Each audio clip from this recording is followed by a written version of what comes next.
Hello everyone. Raise your hands if you failed before. I failed as well. We all fail. You fail, I fail. Everyone experiences failure in their life.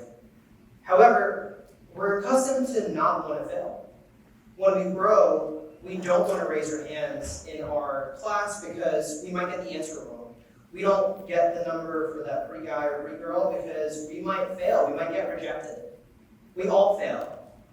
But not pursuing your opportunity because of risk of failure actually deters you from achieving your fullest opportunity, your fullest desire. And that hinders you. That limits what you do in life. Now, there are some examples of folks that have had catastrophic failures and that have overcome it. We all know these people. The first one being Elon Musk.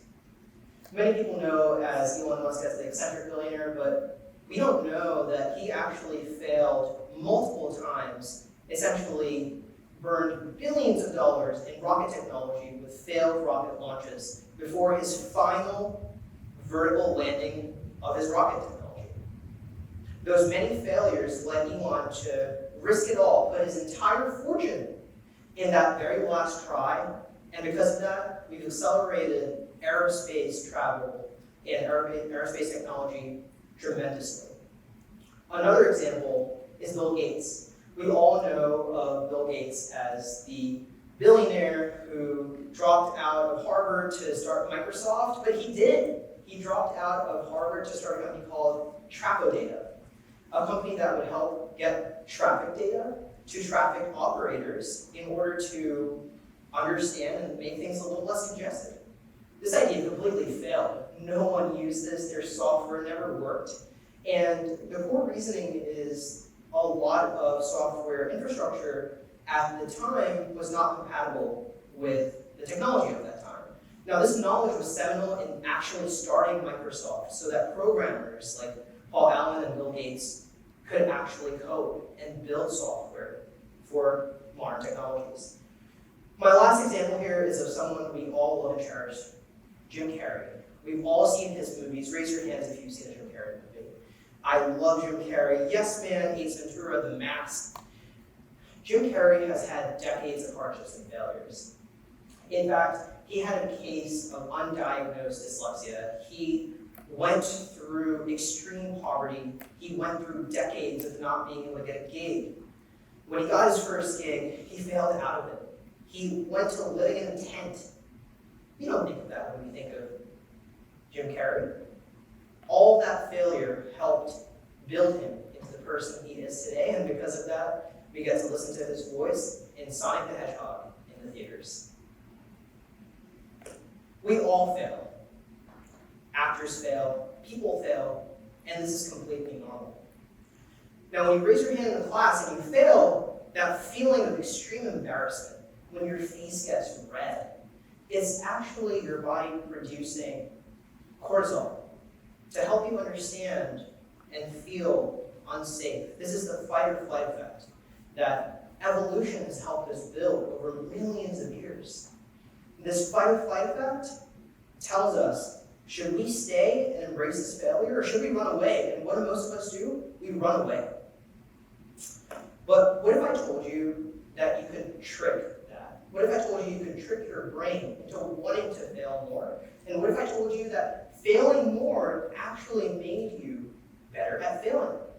And this is exactly what researchers at the University of Southern California discovered when they took MRI data from dozens of folks and understood how their brain reacted when they went through adversity, when they failed over and over again.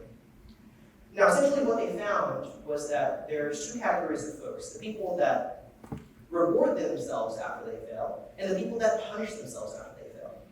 The people that punish themselves after they fail stay away from failure. They don't want to fail again. But what they learned as a conclusion of the study was that you can trick your brain into wanting to fail more by simply rewarding yourself, by giving yourself a tap on the back after you fail, and letting yourself know that it's okay. You're going to go ahead, be persistent, be gritty, and keep moving forward. So why am I here today talking about failure?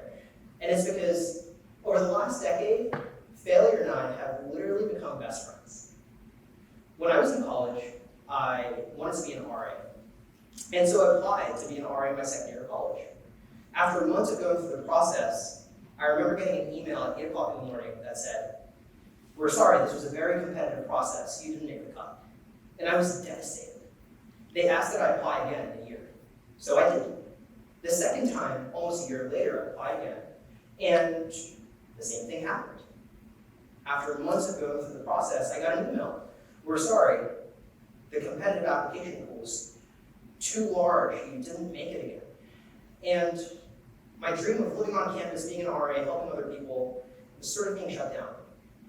And so I did what anyone else would do. I tried again the very next year, and third time's the lucky charm, because when I applied and I got that email, it said, "We're sorry, this was a very competitive process. You're rejected again." And so that very night, when I was traveling back home on a train, I met a random gentleman who ended up being a director at the International House of Philadelphia, and I found out that they were indeed looking for RAs. And so my first question to him was, "When can I start?" This was the perfect opportunity when preparation met an opportunity that was given by random. And before you know it, a couple weeks later, I was interviewing for the position and got it. Fast forward a couple years, I started my first company in college. This was called Vibe. We worked on this company for nearly 3 years, put our blood and sweat and all of our hours not going to parties in college into this project. 3 years later, when we finally launched it, only a handful of people downloaded it. Now, what was most surprising is that of the handful of people that ended up downloading it, no one came back to it. So this was years of code dragged down the trash can. Lastly, when my last company was shutting down, so was the whole world with COVID. And that gave us an opportunity to understand how we could better help the world, and I started my new company, Lula, in an effort to help mom and pop businesses deliver online. Now, over the last 2 years, we've grown the company to serve customers in nearly 50 cities. We've helped raise millions of dollars of capital to grow the team and make it a national brand. But what most people don't know is we heard literally 600 no's from investors, people too scared to join a startup, and other folks who kept saying no, and we had to face that adversity and rejection all over again. Some could say we failed 600 times, but we kept going forward. And so failure has taught us to fail better. And today, I'm excited to share a framework that can help you fail better. Because when going through failure, you want to be persistent and gritty and not give up. Because research has showed us that failing makes you better at failing. And so today I'm excited to share a framework called the FAIL framework. Now, it stands for find, avoid, introspect, and let go. When we go through a failure, we want to find the root cause of what happened. We want to avoid bad habits that we can pick up after a failure. Research shows that after extreme adversity, you're most likely to pick up a bad habit. We want to introspect on our experiences. We want to try to get the data and understand how we're going to steer our ship differently this next time. And lastly, we're going to let go. We're going to start a blog. We're going to share our knowledge with our friends, colleagues, folks that are here to listen to our failures. And here's how I applied this FAIL framework in my life. After 3 years of working hard, nonstop, my company failed. So one of the very first things we did was we asked advisors, mentors, colleagues, friends, families, anyone who was observing us, and got data on what we did wrong. What could we have done differently? What are changes we could have made to our technology, to our team, our culture, our engineering, all of it? We wrote this all down.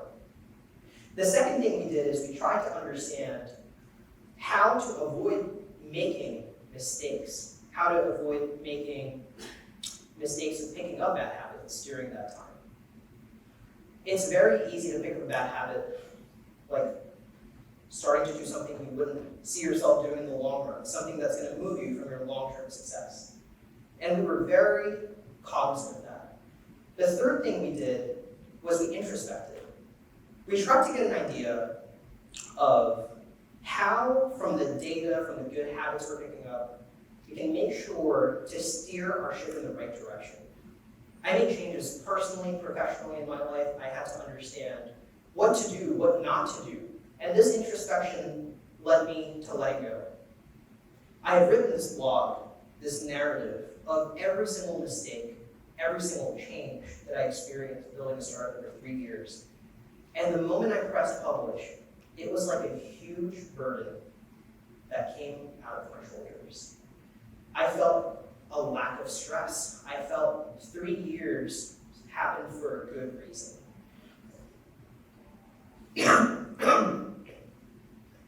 And so, one of the things we learned is that this fail framework can also be applied to your experiences daily.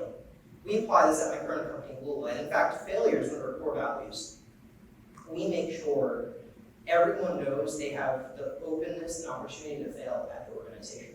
But if they do fail, they're expected to make sure they don't make that mistake again. They document that mistake and share with others why they failed, how they failed, and how they're going to continue to succeed in the future. This fail framework and how to overcome failure has become a core personality and culture in our personal and professional lives. And I'm confident if you take this away, you can fail better. Because at the end of the day, all of us are going to fail. Whether it's at something small or big, it's inevitable. But if we take the fail framework and we find clues of why we failed, avoid making bad habits, taking bad habits, introspect and steer our ship in a different direction, and let go of failure and share our learnings with others, I'm sure we can all fail better, fail forward, and start getting better at failing one failure at a time. Thank you very much.